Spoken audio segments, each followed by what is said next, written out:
할렐루야. 말씀의 은혜가 여러분 가운데 넘치기를 주의 이름으로 축원합니다. 지난 시간에 우리는 로뎀나무 아래에서 탈진해 가지고 쓰러져 있는 엘리야를 위로해 주시는 하나님에 대한 말씀을 생각을 했어요. 오늘은 38년 된 병자를 찾아와 주시고 위로해 주시고 고쳐 주시는 주님의 은혜를 생각하면서 우리도 위로를 받는 그런 시간이 되기를 바랍니다. 여러분들이 예배를 드리러 나오실 때 여러분들과 함께 각자 성도들과 더불어 인사를 나누시잖아요. 악수도 하시고 안부를 묻기도 하고 그러면서 즐겁게 웃음으로 서로 대면을 하고 예배의 자리에 나오실 거예요. 보통 예배의 자리에 나오는데 주변에 있는 사람하고 한 사람도 인사를 나눌 분이 없으면 참 안타까워요. 회개할지어다. 사실은 이제 주변에 우리 성도들은 다 한 식구니까 인사할 사람들이 있어야 정상이에요. 주변에 만약에 그 같은 식구들이라고 그러면서 모르고 그냥 다 뭐 신경 하나도 안 쓰고 막 이러면은 이상하죠, 사실은. 그러니까 우리가 신앙생활을 하는데 그 신앙생활을 어떻게 해야 되는지를 평상시에 좀 많이 생각할 필요가 있죠. 그런데 이제 인사를 하고 들어오지만 뭐 집안에서도 그러잖아요. 자식도 부모의 마음을 알 길이 없고 부모도 말 안 하는 자식의 속을 알 길이 없죠. 그죠? 교회에 나와서 서로 인사하고 그냥 앉았는데 그분이 반갑게 인사하니까 반갑게 인사하고 들어왔는데 그분의 마음을 알 길이 있습니까? 사실 잘 모르죠. 그분이 어떤 고민을 안고 있는지, 마음에 어떤 상처가 있는지, 혼자 가지고 끙끙 앓고 있는 무슨 괴로움이 있는지 우리가 알 길이 없잖아요. 사실은 우리가 어떤 사람들을 안다 그러지만 뭐 그렇게 깊이 알고 있는 사람들은 극히 소수일 거예요. 우리는 그 사람이 평안한 줄로 알고 행복한 줄로 생각하고 있지만 속으로는 여러 가지 고통과 어려움 중에 혼자서 그냥 끙끙 앓고 있는 이런 분들이 혹시 이 자리에도 있을 수 있죠. 자녀 문제를 안고 있고 사업 문제를 가지고서 고민하고 있고 뭐 직장이라든지 아니면 질병의 문제 때문에 아파하는 이런 분들을 우리들이 얼마든지 많이 대할 수 있을 것입니다. 사실 이 자리에 그런 분들이 계신다는 걸 생각을 하면 다 같이 웃으면서 인사 나누고 들어왔는데 누가 그럴까 뭐 이런 생각 한 번쯤은 해보게 되지 않겠어요?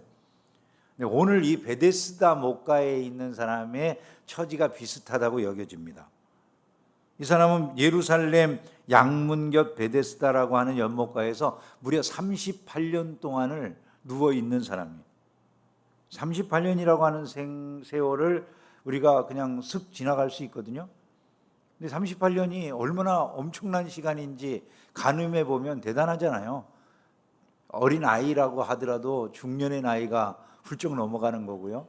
만약에 청년 시기에 이 병에 걸려서 누운 사람이라고 하면 청년 시기로부터 38년 지나면은 그 사람은 아마 중늙은이가 돼 있지 않겠습니까? 그만큼 세월이 흘러가는데 이 사람은 그 양문곁 베데스다라고 하는 그 연못에 그 시간을 그저 어떤 소망을 붙들고 누워 있었다 이런 얘기잖아요. 같은 돌바닥에 같은 그늘 아래서 같은 절망을 안고 누워 있었을 거예요.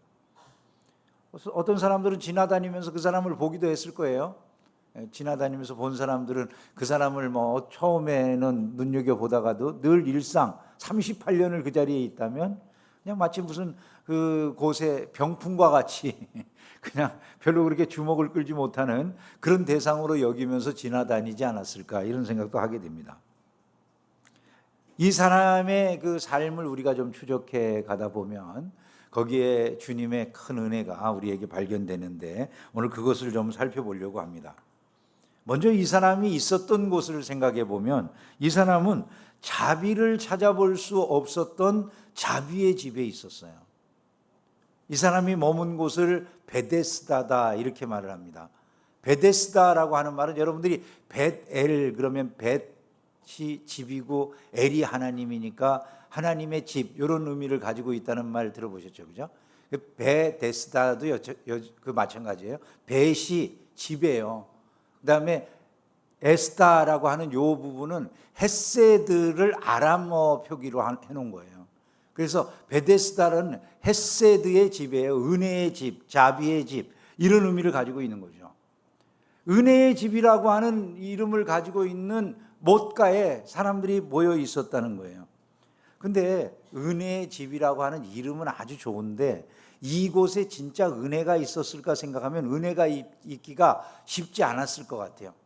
왜냐하면 이곳에 못이 있는데, 연못이 하나 있는데 그 못이 동할 때 누구든지 제일 먼저 뛰어들어가는 사람은 무슨 병이 걸렸든지 낫는다는 소문이 난 거예요. 그러면 전국의 모든 질병이 걸린 사람들이, 그 특별히 불치병이다 뭐 이런 사람들 거기 가고 싶을까요? 안 가고 싶을까요? 다 가고 싶지 않았겠습니까? 거기 다 모여 있는 거예요, 사람들이. 병이 심각한 사람들이라고 한다면 거기 안 몰려 있는 사람들이 없겠죠. 다 그 자리에 있는데 문제가 무엇이라고요? 제일 먼저 들어가는 한 사람만 낫는 거예요. 그러면 거기 그 많은 병자들이 있는데 그 못에 동하는 순간에 제일 먼저 뛰어들어가는 한 사람만 나으니까 그곳이 지옥이 될 것 같으세요? 그것이 자비의 그 집이 될 것 같으세요? 어떻게 그런 걸 잘 아세요? 그렇게 저나 딱 마음이 맞아. 예, 그것은 지옥과 같은 곳이 됐을 거예요. 왜냐하면 한 사람만 낳는데 누구를, 거기 자기도 간절한 소망을 가지고 온 사람들 뿐일 거 아니에요. 다들 내가 낳아야 되겠다는 소망이 들어서 아마 전국에서 몰려들어서 그 자리에 있을 것인데, 또 뭐 이스라엘 사람들만 낳는다는 것도 아니잖아요. 만약에 어디서 그런 소문을 들은 사람들이라면 다 같이 모여 있을 수도 있는데, 어마어마하게 올 수 있는 사람들은 다 모여가지고 거기에서 지금 이 물이 동하는 순간에 1등만, 제일 먼저 들어가는 사람만 낳는다고 생각하면 여러분 그곳이 어떤 곳이 될지를 우리가 충분히 상상할 수가 있다는 것이죠.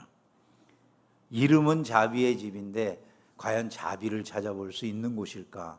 전혀 자비를 찾아볼 수가 없는 곳이었을 거다. 오히려 생존 경쟁이 무섭게 벌어지는 장소였을 거다. 이런 생각이 든다는 것이죠. 거기에 이 38년 된 병자가 누워 있었다는 거예요. 흥미로운 점이 성경이 이 숫자를 특별하게 기억하도록 한다는 것이죠. 38년 동안이나 이 사람 그곳에 있었다는 거예요. 그 숫자가 뭘 말해주는 것 같으세요? 이 사람은 38년 동안 기다리고 기다려도 그 병을 치료하지 못함에도 불구하고 거기 있는 것 아니겠어요? 그게 무엇을 말하느냐 하면 이 사람이 그 오랜 세월 동안 갇혀 지낸 그 사람 자신의 믿음의 체계를 의미한다는 거예요. 헛된 믿음의 체계. 여러분 그렇게 보여지지 않으세요? 이 물이 움직일 때 누군가 나를 넣어주기만 하면 나도 나을 수 있을 거야. 그런 헛된 기대감이 이 사람을 그 못가에 머물도록 그렇게 만들고 있었다는 것이죠. 하지만 한 번도 그 소망은 이루어지지 못했다는 거예요. 그래도 이 사람 그곳을 떠나지 못하더라는 것이죠. 우리도 오랜 세월 붙들고 놓지 못하는 우리의 베데스다가 있을 수 있어요. 형편이 좀 나아지면 내 인생이 지금 행복해질 거야. 그 사람이 좀 달라지면 내 인생이 좀 달라지겠지. 이 일만 해결되면 내 인생에서 이제 꿀 빨며 사는 삶이 있을 거야. 뭐 이런 기대감들을 갖는 거예요, 사람들이. 사람들이 그 목가에서 그 물이 움직이기만을 기다리고 있는 것이죠. 38년이 지나도록 단 한 번도 마음의 진정한 치료를 가져다 준 적이 없음에도 불구하고 미련을 버리지 못해요. 그냥 그곳에 자기의 삶을 드리고 그것만 온전히 바라보고 있는 거예요. 우리가 살아가고 있는 이 도시, 서울이라고 하는 도시, 굉장한 도시 한가운데 여러 가지가 늘어나고 있잖아요. 자동차도 늘어나고 뭐 집도 늘어나고 다양한 것들이 늘어나는데 그 늘어나는 것 중에 안 좋은 것도 늘어날 때가 많이 있다고 그러지 않습니까? 안 좋은 것, 서울에서 늘어나는 안 좋은 것 중에 하나가 고독사래요. 고독사. 통계상으로 자꾸 늘어나는 것 중에 하나예요. 흥미롭죠? 사람이 이렇게 많이 사는 세상에 고독해서 죽는 사람들, 혼자 죽는 사람들이 그렇게 많이 있다고 하니까 말이죠. 그런 일들이 우리 도처에서 일어나요. 여러분, 사람들이 핸드폰 켜가지고 자기 SNS 친구들을 살펴보면 보통 몇 명 정도씩 될까요? 어마어마한 인원들이 자기 친구라고 등록되어 있는 사람들 많을 거 아니겠어요? 보통은 수백 명에서부터 수천 명, 뭐 심지어는 수만 명 되는 사람도 있을 수 있을 것 같아요. 많이 SNS 친구를 서로 마팔해주고 그러다 보면은 그렇게 될 가능성들이 있잖아요. 근데 그 많은 친구라고 이름되어진 사람들 중에서 정작 내가 어려움을 당할 때 내 곁에 있어줄 만한 친구는 몇 명이나 되는 것 같으세요? 많은 사람들이 거의 없다 이렇게 말하게 되거든요. 세상이 자비의 집이라고 하는 이름을 그럴듯하게 가지고 있어요. 이 세상을 살아가면서 사람들이 세상에서 성공을 꿈꾸고 세상에서 뭔가를 얻을 것 같은 이런 생각을 가지고 살아가거든요. 그런데 여러분, 이 세상에 정작 자비가 있을까요? 이 세상에 그런 자비를 찾아보기가 너무 어렵다는 것이죠. 그런 가운데에서 38년 동안 소망 없던 이 사람에게 예수님이 찾아와 주셨음을 말씀하는 거예요. 예수님은 이 사람이 누워있는 것을 보셨고, 이 사람이 오랜 세월 동안 병을 앓고 있음도 보셨고, 또 아무도 주목해 주지 아니하고 마치 그냥 삶의 병풍처럼 앉아있는 것처럼 여겨지는 이 사람, 이 소외된 이 사람을 찾아와 주시고 먼저 말을 걸어주시는 것을 볼 수가 있다는 것입니다.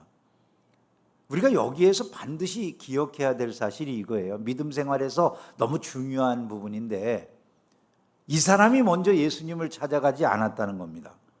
이 사람은 자기가 예수님에 의해서 고침을 받은 다음에도 예수님이 누구신지를 몰랐대요. 고침을 받은 사람은 그가 누구인지 알지 못하니, 예수님 알지 못하는 사람이라고 그랬는데, 이 사람이 무슨 예수님을 믿었다든지 예수님께 간구를 했다든지 예수님께 요청을 했기 때문에 예수님이 다가와 주셔서 은혜를 주신 게 아니고, 아무것도 이 사람은 알지도 못하고 긍휼을 기대하지도 못했는데도 불구하고 예수님이 먼저 그 사람에게 찾아와 주셔서 그 사람에게 은혜의 손길을 내미셨다는 거예요. 여러분, 여기에 우리 신앙의 핵심이 있는 거예요.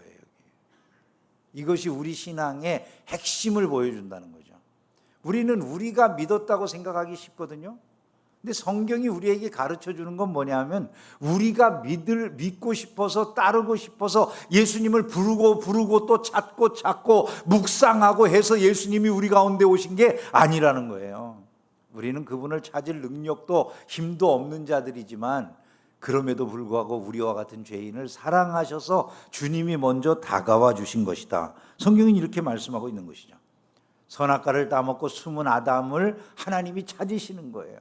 그와 마찬가지로 죄인을 찾으셨기 때문에 우리가 이 자리에 있음을 믿으시기를 주님의 이름으로 축원합니다. C.S. 루이스라고 하는 그 유명한 작가가 그러시잖아요. 옥스퍼드 대학의 교수였던 이분이 예기치 못한 기쁨이라고 하는 책에서 자기의 회심 사건을 이렇게 묘사를 해요. 자기는 자기가 하나님을 찾아간 적이 없다는 거예요. 도리어 하나님을 만나고 싶지 않았대요. 하나님에 대해서 알고자 하는 마음이 전혀 없었고, 그 하나님을 자기가 요청하거나 구해본 적도 없다는 거예요. 그런데 자기가 그 옥스퍼드 대학의 한 기숙사 방에서 밤마다 홀로 있는데, 그 홀로 있는 자기를 하나님께서 그저 계속해서 자기를 찾아와 주셨다는 거예요. 자기는 그분을 만나고 싶어 하지 않았음에도 불구하고 조금씩 계속해서 집중적으로 자기를 찾아와 주시는 그 하나님, 멈추지 않고 자기에게 다가오시는 그 하나님을 어쩔 수 없어서 만났다고 하면서 이분이 이렇게 고백을 해요. 자기 자신은 영국에서 가장 마지못해서 하나님께 무릎을 꿇은 회심자라고 말을 해요. 가장 마지못해서. 영국에서 자기가 가장 마지못해서 어쩔 수 없이 하나님 앞에 무릎을 꿇은 회심자라고 말한다는 것이죠. 여러분, 우리는 어떻습니까? 우리가 하나님을 찾아서 나온 것 같습니까? 성경은 그렇게 말씀하지 않는다는 것이죠. 마치 이 사람처럼 이 병이 든 이 38년 된 병자와 같이 우리가 하나님을 찾지 않는데도 불구하고 하나님께서 우리를 불러주셔서 우리가 이 자리에 있는 줄로 믿습니다. 그것이 은혜고 사랑임을 깨달아야 된다는 것이죠. 이 병자는 절망이 습관이 되어버린 사람이었어요. 그런데 주님이 그 절망을 깨뜨려 주심을 우리가 보게 됩니다. 38년이나 누워있던 병자에게 주님이 찾아와서 하신 질문이 너무 좀 특별한 질문이에요. 내가 낫고자 하느냐? 여러분, 이상하지 않으세요?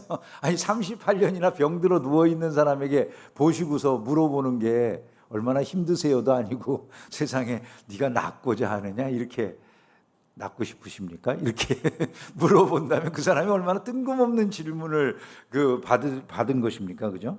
너무 당연한 질문을 하시는 것 같은데 이 질문이 드러내주는 그 사실이 너무나 놀라워요. 우리는 주님이 그 질문을 하신 게 얼마나 귀한 것을 드러내주는지를 알게 되는데요. 사람이 오랜 세월 동안 아픔이나 고통이나 절망을 느끼다 보면은 그 절망에 익숙해져요.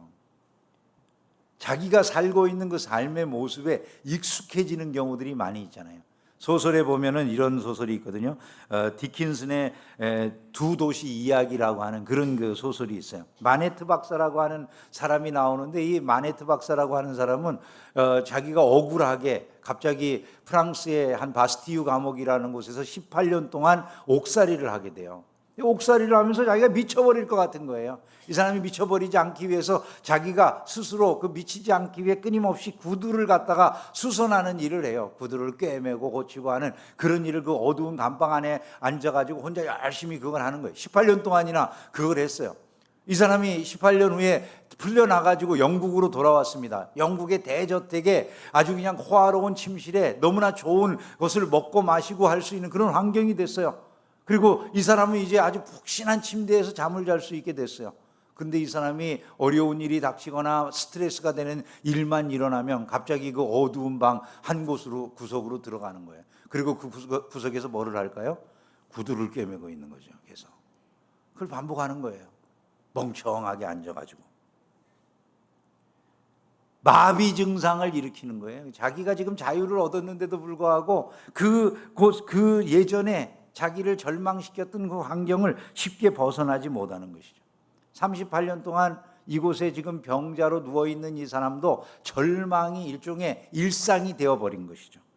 예수님이 그 질문을 하셨어요. 내가 낫고자 하느냐? 이 사람의 대답을 보면 너무나 흥미로운 대답이에요. 주여, 물이 움직일 때 나를 못에 넣어주는 사람이 없어. 내가 가는 동안 다른 사람이 먼저 내려갑니다. 이렇게 대답을 하는 거예요. 아니, 예수님이 물어본 거는 이 대답이 예수님의 질문에 대한 대답이에요? 엉뚱한 대답이에요? 모르겠어요? 우리 다 문해력을 연구해 봐야 돼요. 아니, 너무나 예수님이 그냥 내가 낫고자 하느냐 그럼 낫는 문제를 얘기하면 될 건데 이 사람 그런 대답을 하는 게 아니에요. 뭐라고 이야기하냐면 무슨 핑계를 대는 거예요. 나를 저 못 속에 넣어줄 사람이 없어서 내가 지금 이렇게 이 꼴로 있다라고 하는 그런 대답을 한 거잖아요. 아니, 예수님이 뭐 자기에게 그런 걸 지금 물어본 게 아닌데 이 사람은 말을 듣자마자 일단 자기 자신의 삶에 대한 핑계를 대고 있는 것을 보게 되는 거죠.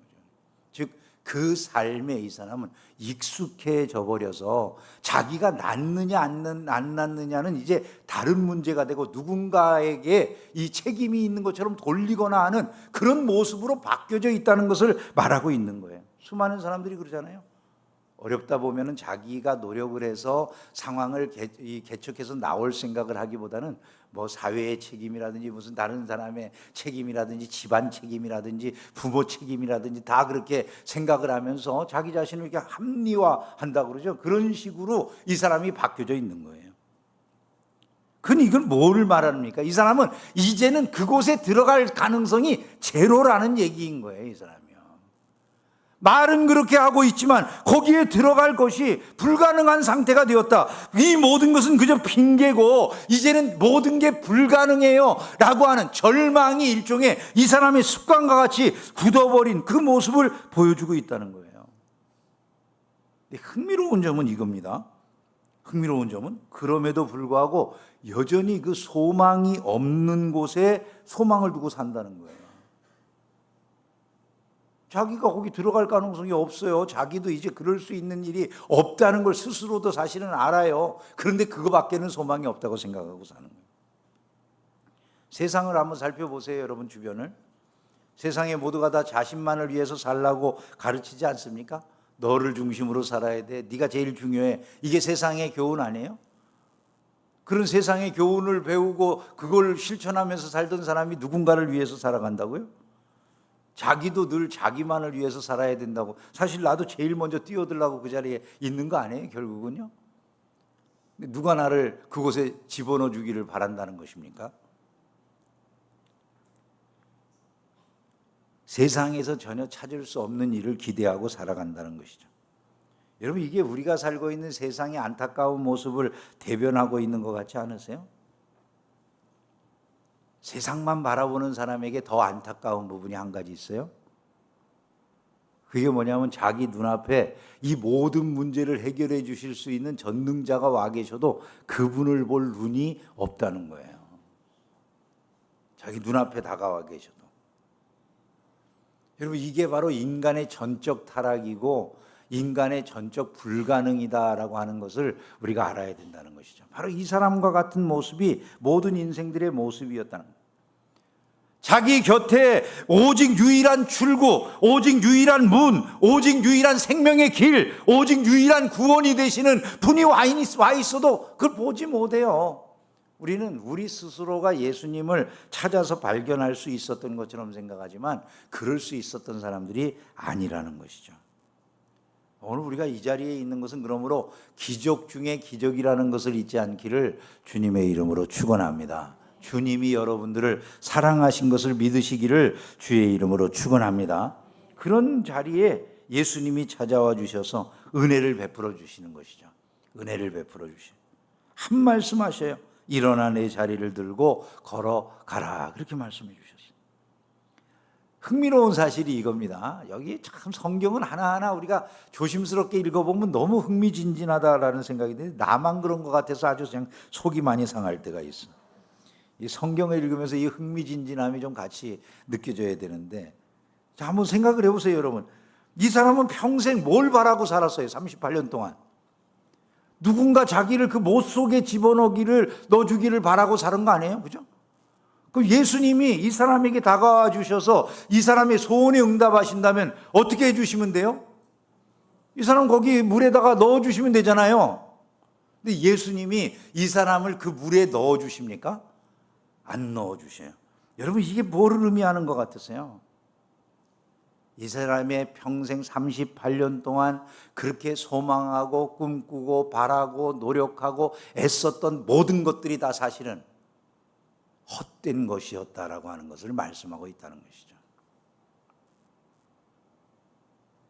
이 사람이 그토록 원하고 바라고 소망하고 추구하던 그 모든 것들이 사실은 그 38년 동안의 모든 수고가 사실은 헛된 것이었다라고 하는 것을 드러내 주시는 거라는 거예요.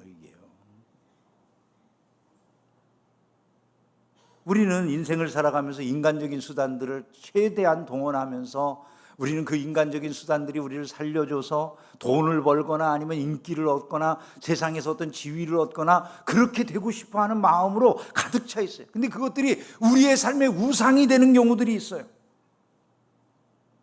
사람들이 나를 좀 도와주면, 내게 조금 배경이 될 만한 사람을 만나면, 이런 여건이 조금만 갖춰지면 내 인생은 지금보다 훨씬 나아질 수 있을 거라는 그런 생각을 해요. 근데 세상이 바뀌면 정말 인생이 나아질까요, 여러분? 그런 인생들에게 주님이 지금 이 말씀을 통해서 교훈해 주시는 거예요. 내가 평생에 네 자신을 새롭게 할 거라고 붙잡고 있는 그것이 너를 낫게 하는 게 아니다라는 것이죠. 주님은 그 사람들에게 너의 문제의 진정한 해결자는 나다라고 말씀하시는 거예요. 예수님만이 그 인생의 문제의 진정한 해결자가 되신다는 것이죠. 38년 동안이나 무거운 인생의 짐을 짊어지고 살아왔어요. 그 인생의 짐이 풀어지는 그것은 그토록 오랜 동안 그가 노력하고 애를 쓰고 누군가의 도움을 받으려고 하는 그 방법으로 해결된 게 아니라 주님의 말씀 한마디로 해결이 되었다는 거예요. 그냥 한마디면 족하더라는 거죠. 일어나 내 자리를 들고 걸어가라. 우리가 인생의 무거운 짐을 짊어지고 우리 인간의 생각을 다양하게 해가면서 이렇게 풀면 될까 저렇게 풀면 될까를 우리는 고민할 수 있을 거예요. 성경이 우리에게 가르쳐주고 있는 가장 귀한 교훈은 무엇일까요? 너의 인생의 진짜 문제를 해결한 유일한 길은 나다라는 거예요. 우리가 주님으로 만족하지를 못하기 때문에 계속해서 세상으로 우리의 눈이 흐트러져 있기 때문에 주님 그분이 당신의 그 전체적인 능력을 드러내 주실 수가 없는 모습으로 살아갈 때가 많다는 거죠. 왜? 우상을 우리가 섬기는 거와 마찬가지니까. 진실로 모든 것을 깨닫게 되고 주님만으로 만족하는 세상에 대해서 알게 된 사람은 이런 노래 부르지 않겠어요?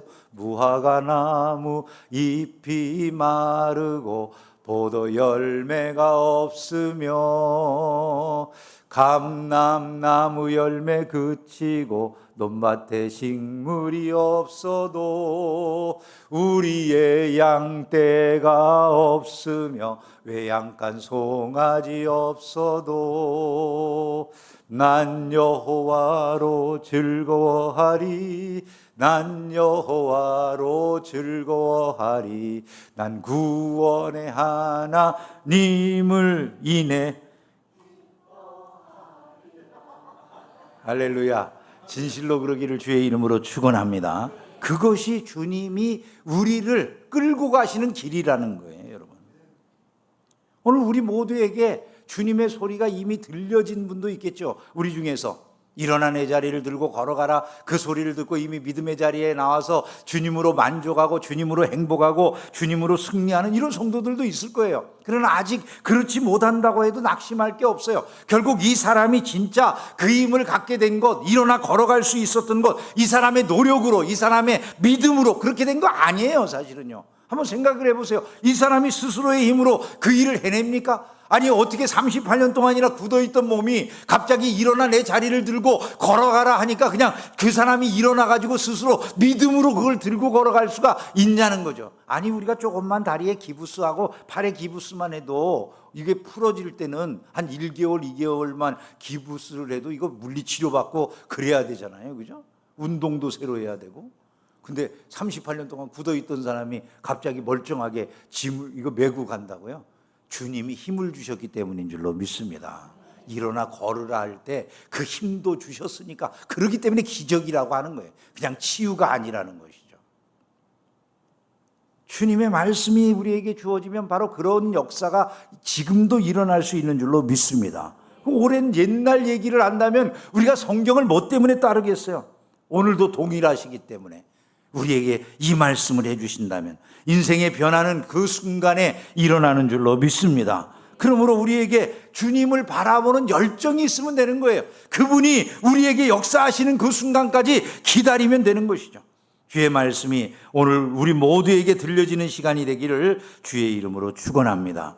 주님의 은혜는 여기에서 멈추질 않아요. 이 38년 된 이 병자를 향한 주님의 은혜는 이제 더 깊은 세계로 나아갑니다. 예수님이 그를 다시 만나주신 거예요. 14절을 보면 그 만나신 주님이 그에게 이렇게 말씀해요. 그 후에 예수께서 성전에서 그 사람을 만나 이르시되, 같이 읽어볼까요? 보라,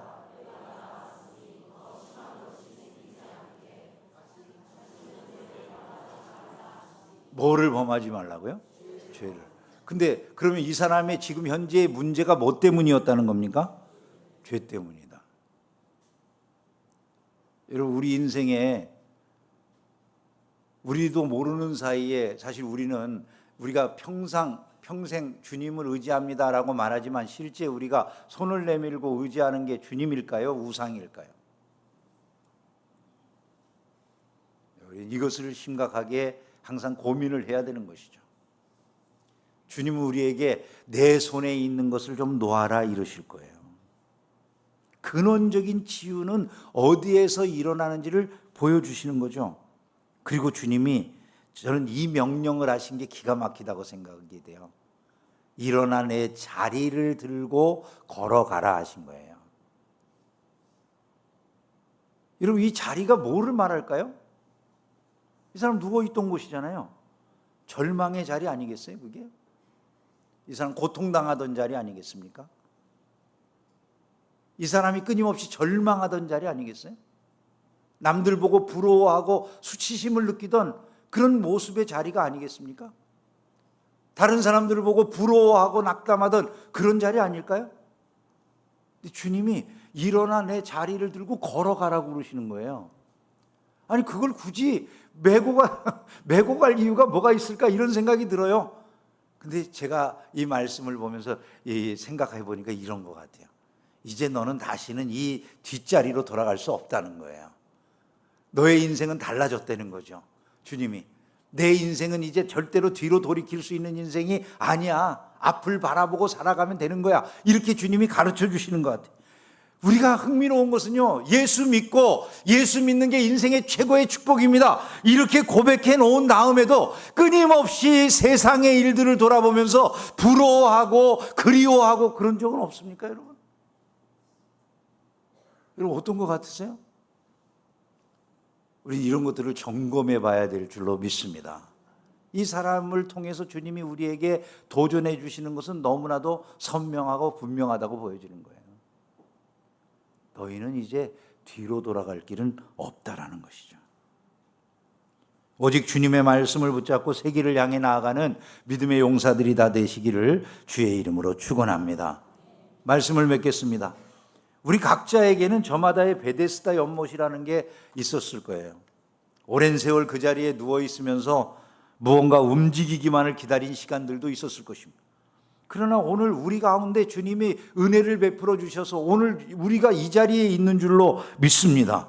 일어나 내 자리를 들고 걸어가라 하신 그 말씀의 은혜가 우리에게 임한 거예요. 혹시 그것을 못 들으신 분들이 있다면 오늘 그것이 여러분에게 들려지는 시간이 되기를 주의 이름으로 축원합니다. 그리고 일단 우리가 그 자리를 들고 일어나 나왔다면 이제 뒤로 돌아설 이유가 없는 것입니다. 주님이 우리의 유일한 문이셔요. 주님이 우리의 유일한 생명이세요. 그분이 우리의 유일한 구원이세요. 다른 어떤 것이 존재하지 않아요. 나로 말미암지 아니하고서는 아버지께로 올 자가 없다고 말씀하신 유일하고 참된 구원의 길 되신 주님이 우리를 불러주신 거예요. 세상에 다른 것을 소망으로 삼는 것이 아니라 오직 예수에게 여러분들의 온 마음과 삶을 드리는 은혜가 있기를 주의 이름으로 축원합니다.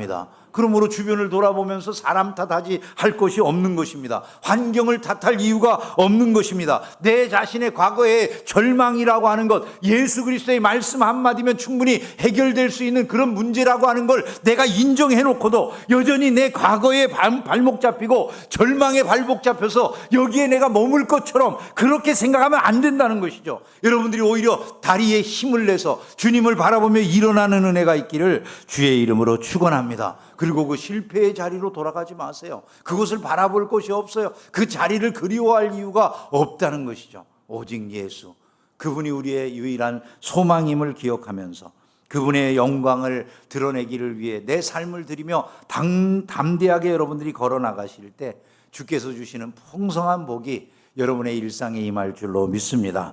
그러므로 그 길을 승리하며 걸어가는 복된 성도들이 다 되기를 주의 이름으로 축원합니다.